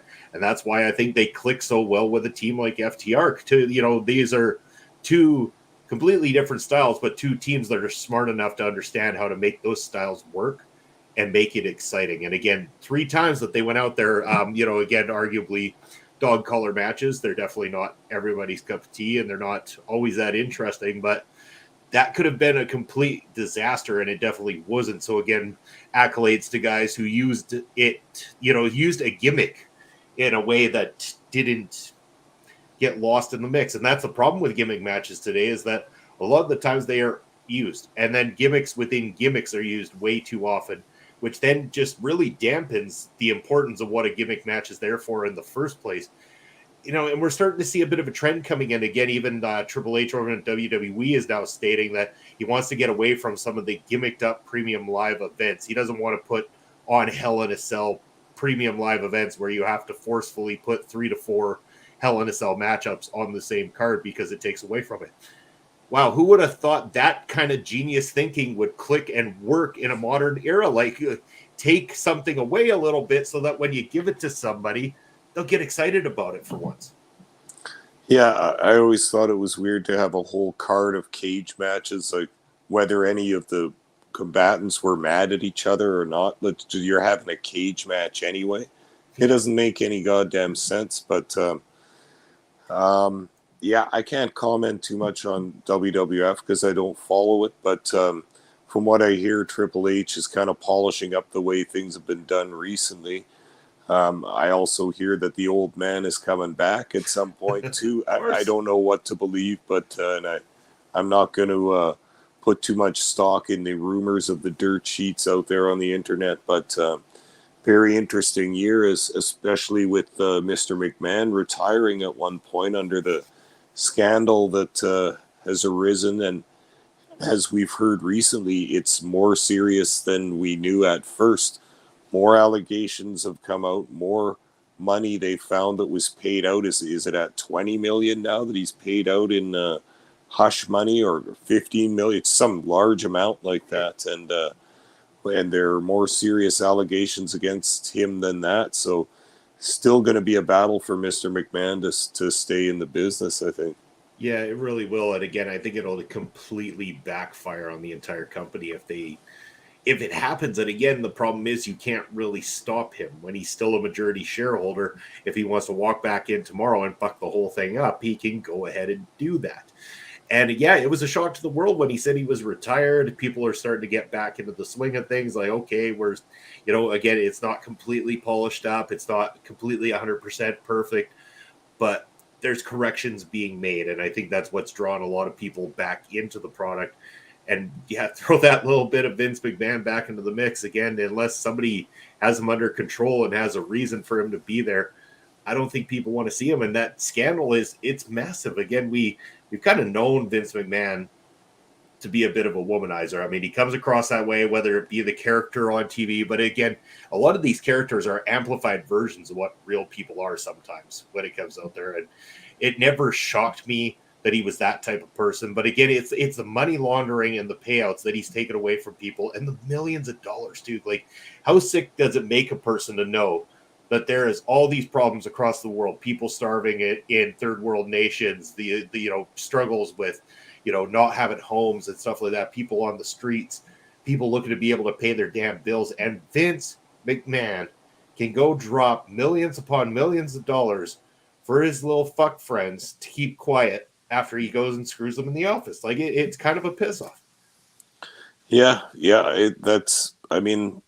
That's what a guy in his position, the kind of thing that you might do, because when you own a large company like that, I mean, you probably start thinking of your staff as your little underlings and your little servants and all that, and then you maybe think you can take something from them. I don't know. I haven't run a large corporation or anything like that, but from what I hear, that it can go to people's heads, and when you're the boss for a long time, you're not used to saying, you're not used to hearing the word no from your employees. So, I'm not going to get further into any of this stuff, because I think it's still mostly allegations at this point. I don't know how much has been proven.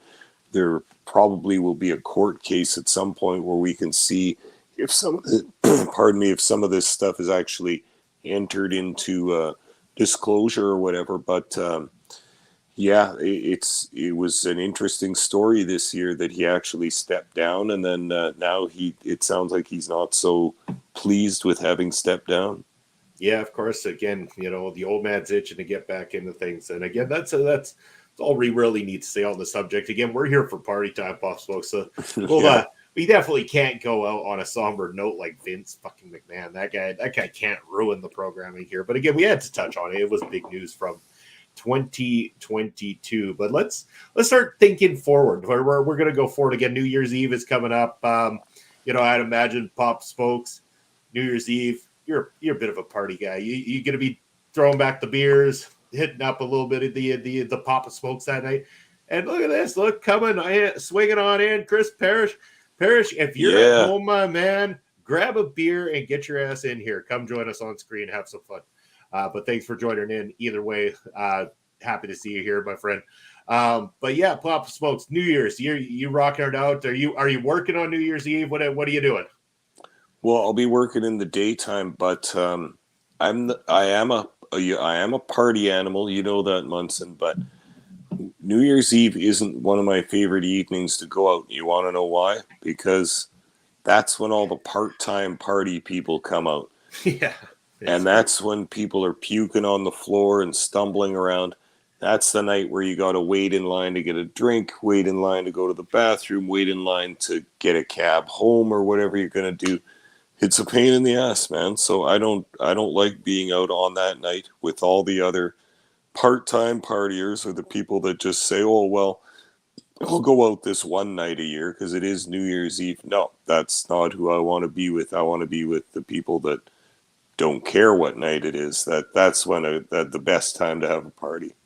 Yeah, you bet. Again, yeah, it's always difficult to get around that time of year. So again, for ourselves, the wife and I definitely stay home. But again, we have our own little party. We have some music on. For sure. We get some good food cooking up again. And then we wait till midnight. The coolest shit is that at midnight around here, because we've got kind of like an open area behind where we live, a lot of people come in there with their fireworks that they buy at the local store and they set them off. And we get a really kick-ass fireworks show behind our house. So the two of us, we could pop the champagne, pour some champagne, watch the fireworks show. Again, it is a New Year's to behold, an experience that I don't think I would get anywhere else. And again, it's tough because two of us go out. Do you get cabs? Cabs take forever on New Year's. And again, a cab, the distance of, a good bar to where we live, that's going to cost us an arm and a leg. So you got to set enough money aside from that. It kind of takes away from the joy of it. Or you have one person sober that can drive and try to drive through the mess that is Saskatoon and area on New Year's Eve. And again, if I had a graphic for it, I'd be playing it for you right now. It'd be going do breaking news. Chris Parrish joining us on the screen. Yeah. Parrish, how are you doing? Not bad. You told me to grab a beer, so I thought this is one beer, right? You don't have the what is it? The big tug? Was that what it was?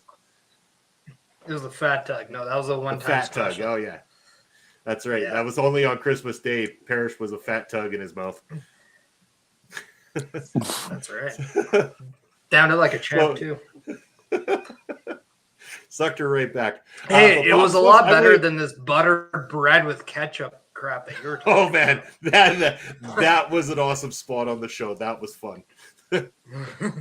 I grossed Carl out so much that he had to go and step aside for a few minutes to gain his composure back. Papa Smokes, if you didn't catch the Christmas special, I informed the gentleman about what is known as a chip buddy from my family back in England. And a chip buddy is when you're finished eating most of your French fries on your plate that have been engulfed in ketchup. You grab the remaining fries with a slice of bread that you butter up and you throw the fries in the middle of it and you sop up all that ketchup on the plate and eat this thing. It's called a chip buddy. So Carl gets a point where he's just about ready to gag on the episode, flees the scene for a couple minutes to take a breather. Parrish is losing his mind. I'm laughing. There's going to be 5 minutes of us just sitting there laughing and not saying a damn word on the episode. Good times. It was a good time, but I believe this is the first time you that was your defense to you guys being sophisticated too. That was what's funny. But Pop Smokes Parish, I believe first time you guys have shared the screen is today. Yeah, I think so. Hey, I've said hi in the chat a number of times, but this is nice. Yeah, and again, how are you Parish? Yeah. Oh yeah. How are you doing, Pop Smokes? Questions on the table. Oh man, great. We've got the party going for an hour and a half now. Yeah, you bet. Again, the party's still going for a little while longer. If you guys got any questions for us, hop on in. But again, we were talking independent wrestling because we're talking all things 2022. We talked about Prairie Pro Wrestling, and again, a lot of the different names that have come around. Parish, you just retired this year. We didn't get the opportunity to get to work with you, but again, a long, fantastic career. How has it been in the weeks since calling her a day on your last match? I don't know. I don't know if it's hit me yet because this is kind of the quiet time anyway. So I don't know how active I would have been had I not retired at around this point. Because as you guys know, there's very little shows in December in this neck of the woods, and I'm sure over there as well when it comes to local independent wrestling. So, which is okay by me because I'm not a big fan of the gimmick stuff. We had a Santa Claus versus Grinch match. Not really my forte. I like just the traditional pro wrestling, but it's actually good. What 99% of the guys in a lot of companies don't know how to do anymore. Oh, throwing the shade. Cheers to that. Yeah. That's okay. Now you can't throw all the shade that you want because you're here on our show. We give zero fucks when it comes to what we say on our show. So more. Perfect. Yeah. It's always a fun time here on Ring Respect Radio again in a live capacity here tonight, which is a lot of fun too. So. But am I wrong saying like when you go to a local independent wrestling show, as much as it's fun, as much as you get to see a lot of creative stuff when it comes to moves, don't get me wrong, there's a lot of creativeness to a lot of that, but it's a lot of the same stuff recycled, and you don't see a lot of the old school chain wrestling. You don't see a lot of the old school work. You just see a lot of people in the back, and I'm going to break the fourth wall, putting their match together, which drives me absolutely crazy because that's not work. That's acting. And I wish people would know the difference between the two. Pull back the curtain just slightly there again. Pop Smokes it. Well, I mean, come in with. I mean, Beyond the Mat did it. All these other platforms do it. So we're not saying anything people don't already know. No, for sure. And I've heard various people, fans and people in the business talk about this over the last year but somebody can't remember their match or they forgot some of the spots. And it's just like, oh, okay, you make the whole thing in advance and just memorize it, right? See, I'm not a bumper myself, but I've watched these guys get ready for matches, and the best matches were always just guys going, should I call it for us? Yeah, you call it. Okay. And that's it. And that's how it's done. And that's the old school way. And that's how you get that connection with the crowd as well, is that they can see that there's some reaction between the two and not the cooperation. It looks more like a real struggle against each other. Well, that's just it. Like they call this business a work for a reason, and the work means you actually have to go out there in front of the live audience. That's the beauty about a live show, is you don't know what you're going to get. I always tell guys, don't put 100 spots in, because you know how you can't blow a spot if you don't have one to remember. Just go out there and feel the audience. Give them something that they want by reading what they're saying. That's where you got to look at like the Eddie Guerreros and just be in awe of how good he is. Like John Cena's very good at reading an audience and giving you what you want. Like that still exists in the WWE and the AEWs, but it's far and far between now. And I wish there was more local inspiration. Like when we bring in a name here and there, like those are the questions. But nowadays people are too, heartstrung to their phones, or, again, they're putting their match together in the back and they're not executing this experience that these older seasoned guys that paved the way for us, that they know, because there's a magic to that is lost in this I like to say Mortal Kombat video game era, because that's basically what it feels like now. Yeah, yeah. Do you remember some of those big moves and cheats where it was just like left, left, right, right, button, button, left, left, and then you had to just memorize the whole combo? That's what this is like too, and it's a video game generation that's come up saying, "Hey, I can do my finish 10 times in a row," and the guy can't get out of the pin. And then you want to take that into the ring now? Like, it's preposterous. Oh, it's insane. Like, we live in a world where you have everything at your disposal, but they always take the easy way out. Yeah. And to me, that's just laziness. Yeah.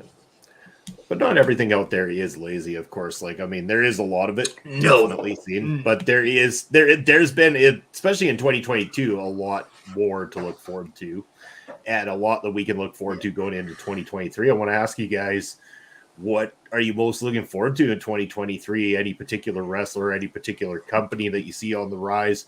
What interests you most going into the new year? I'll go to you first, Parrish, then we'll go to Papa Smokes next.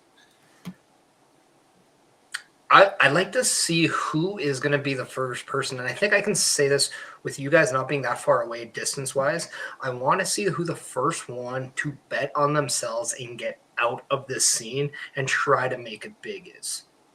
To me, I think there's a lot of fantastic pro wrestlers, young workers out there, but the one thing they don't do enough is bet on themselves and take that chance on themselves and get out of this scene. As great as this scene is, I say it's a great first job type of scene where it's great to get your feet wet. It's great to get that ethic, but you can outlive it.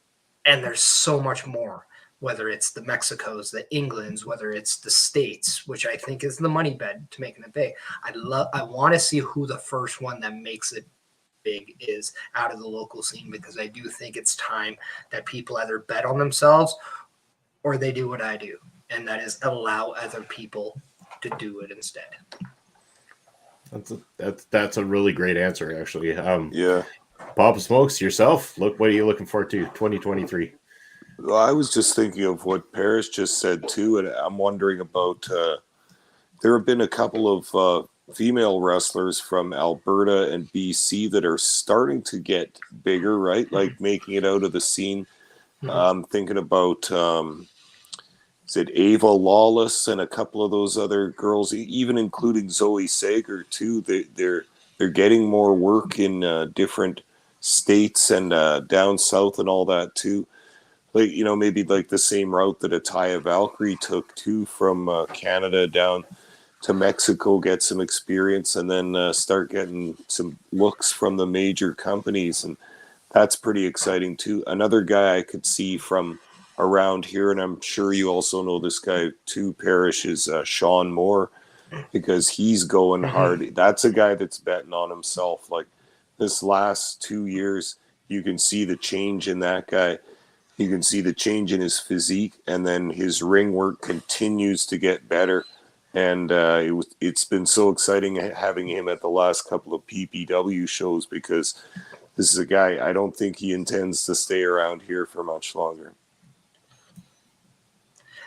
No, and I don't think he should. I think having the mentality that he does to get out, I think should be the mentality more people should strive to have, because being complacent doesn't get you a main event spot at WrestleMania. And I think that's a mentality people need to have. It's insane with how many people play it safe, and I know this from firsthand experience. I'll be the first one to say the day I decided to propose to my now wife was the same day I knew I was going to stay here. I made that decision. I chose family over my career. I don't regret it. But people have to understand that there's sacrifices to make, and this is one of them. I'm going to use Gigi Ray and Giselle Shaw as two other prime examples. And then you can look at Nicole Matthews, who, if it wasn't for that, you know, the travel visa thing, could be WWE bound. She had an amazing showing at the Mae Young Classic.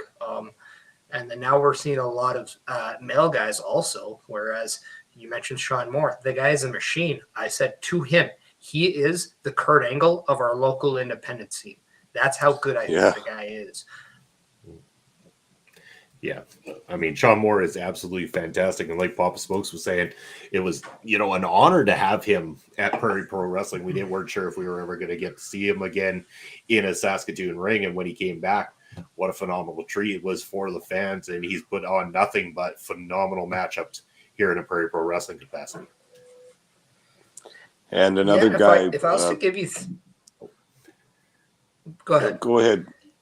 Oh, I was just going to say another guy that we haven't seen lately around our local wrestling here too is Michael Allen, Richard Clark, and he's making a shot at it down in the States, a good shot by the sound of it, and he's had a couple little kicks at the can before, but he's to use your term, Parrish, betting on himself. He's going for it, and we don't want to miss him around here, but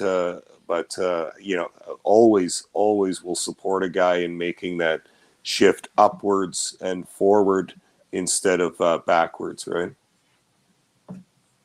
Yeah, no, I was going to say kind of the same thing, but I was going to go with three really young guys actually, and one of them, I don't know how well you guys know him, but he's Mars, a specialist. That kid, 1 year in this business, and he's picked up a lot. His work rate is absolutely through the charts. First year, and he did over 100 matches in his first year. And how important reps are to getting started. And the guy now looks comfortable in the ring, and he's starting to truly find himself. And when you have truly found yourself in a ring, that's when you start really taking it to the next level. Another guy who I think is starting to truly find himself, and it's absolutely disgusting because he's just 18 years old. I am a little biased because I know him very well, but that's Son of Irish. Yeah. You see, just his athleticism. You see the confidence that he has in everything he does. And some of the things he makes look very easy despite his size because he knows how to work. Mm-hmm. And that is just absolutely amazing. At 18 years old, I cannot imagine what this guy does or what this kid does when he puts on that extra 20 pounds of muscle, gets that couple extra years of true experience, and then wants to go somewhere. It's absolutely amazing. And another guy who I actually really think was amazing to see, and I only saw him once, and that is during the I Love Pro Wrestling show, but his name is Vaughn Vertigo. That kid is absolutely amazing. He's out of BC. Talk about being absolutely confident in himself, comfortable in what he does. His execution is just flawless. I don't know him too well, but I think he's only 24 years old, and he's just smooth, but he is very good. I'd say I'd recommend checking him out and looking at what he can do. Yeah, and you mentioned, again, Son of Irish was something we talked about earlier in the program there, having joined us in Prairie Pro Wrestling over the last couple of shows. We were talking about a lot of the great names that have come in and really excite the crowd. And again, Irish picking up a big win for us last time, at our show there, managing to get the pin over Stephen Crow there in the tag match against Stephen Crow and Michael Richard Blaze, and looking like $1 million again. Son of Irish was somebody that Pop Smokes and I wanted here in Prairie Pro Wrestling. We stuck it out there to the promoters and got him to get in contact and everything like that. He did, and it has been absolutely amazing that he reached out to Prairie Pro Wrestling Management and joined the crew. And looking forward to hopefully having him back in 2023, where I think that he's only going to be that much better and that much more confident when he steps in the ring for us again. Yeah. It's absolutely amazing just knowing that kid from the very beginning. I had his first match when he was 13. And just seeing the leaps and bounds he's made, knowing his father very well. I've shared many of Keith's and shared many of Miles in the car with his dad. And knowing how much he loves doing this, and he does it and puts in that effort. I think when they say the sky is your ceiling, no, the sky's not his ceiling because he's going outer space. The outer space is his ceiling. But yeah, you bet. I mean, and I'm sure you guys can agree. If It's all about drive. It's all about passion. If you want it and you make those decisions and you make those sacrifices, those are the guys that are actually going to make it. And I can't wait to see, because I do think there's a lot of people here in Western Canada that have what it takes to take to the next level. I just want to know who's actually going to do that, because, again, as I said earlier, betting on yourself, that's the number one. Yeah, looking forward to seeing that as well, too. And again, Papa Smokes, I got to throw it back to you, my man. Anything that you want to pick Parrish's brain on? Again, I've shared the screen many times with Chris Parrish already, again, but your opportunity to take the floor. Anything you want to pick Parrish's brain on here today? Oh, God, yeah. I'm so on the spot here. I'm sure there's a bunch of questions. I'm always happy to talk to current wrestler, because I have all the respect in the world for the bumpers and the guys that get in there. It's one thing for Munson and I to jaw about it for a long time, but you guys are the ones that create the content that we talk about, and yeah, I'm not sure what to ask, but how about do you have a funny story for us about a particular match or a particular trip you had, or anything amusing that happened at some show? I once bruised my testicle in a match. And That's interesting. What's That's actually funny is this is like, so it was in a battle royal, and this is exactly why when you hear, okay, you don't see a lot of bumping in battle royals. This is kind of why. So I was very green at the time. This is my first year in the business. And I'm being stomped that mud hole in the corner, as you will, right? As I'm selling, and I'm now sitting kind of with my legs spread eagle on the ground, receiving said kicks. The guy who's kicking me is in the middle of the position of kicking. Somebody bumps and hits him. He falls forward and stomps directly into my perishables, as I like to refer to them as. I then had to wrestle the same guy later that night, and we went about 32 minutes. Oh, good God. And I had a bruised testicle. And so I said this story once on the radio, and it made my mom actually like yelp in the car driving, and she missed her turn. It was funny because I talked about having the real life version of a blue ball. Nothing like putting that image right in your own mother's head. She will never wash that memory away. Oh, I didn't even know she was listening, and then all of a sudden I get that phone call and be like, so I heard a story today, and I was like, okay, not thinking anything else. She's like, I was listening to you on the radio, and I was like, oh no, because I don't really have there's that filter between your mouth and your brain, and I forget to put it in when I wake up. It perished a long time ago, that's for sure. As was discovered on our Christmas special more than once. But it's okay. Like I wasn't that bad on that episode. You were PG-15. I was just drinking. That's true. I just drank about a liter of alcohol. That's about it. Bum and Tap giving us the tab again. Thank you, my friend. Thank you for keeping us in mind and giving us that extra view here. Whether you're following along on our local establishment or you came along for the ride when I sent you there over from Video Bro Bobby Munson, make sure to sub to the channel and all that kind of fun jazz.